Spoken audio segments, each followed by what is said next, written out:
কোটা সংস্কার আন্দোলনের নামে কেউ আইন অমান্য করলে শক্ত হাতে দমন করা হবে বলে জানিয়েছেন ডিএমপি কমিশনার হাবিবুর রহমান। চলমান এই আন্দোলন নিয়ে আদালতের নির্দেশনা রয়েছে, তাই কেউ তা না মানলে পুলিশ কঠোর হবে বলেও জানান তিনি। সকালে পবিত্র আশুরা উদযাপন ও তাজিয়া মিছিল উপলক্ষে হোসাইনী দালান ইমামবাড়া পরিদর্শনে গিয়ে সাংবাদিকদের প্রশ্ন জবাবে এসব কথা বলেন ডিএমপি কমিশনার। তিনি আরও বলেন, আগামী 17 জুলাই তাজিয়া মিছিল সহ সব আয়োজন নির্বিঘ্ন করতে আইন শৃঙ্খলা বাহিনী প্রস্তুত রয়েছে।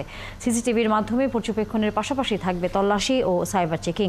এছাড়া মিছিল ঘিরে কোনো ধরনের জঙ্গি তৎপরতা যেন না থাকে সেজন্য নজরদারি বাড়ানো হয়েছে বলে জানান ডিএমপি কমিশনার।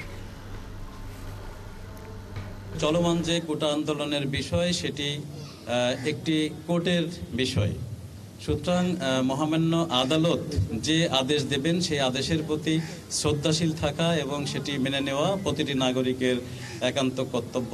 যদি কেউ আমাদের আইন শৃঙ্খলা ভঙ্গজনিত কোনো ধরনের অপতৎপরতা চালাতে চান, সেটি যেই হোক সেটি শক্ত হাতে মোকাবেলা করা হবে।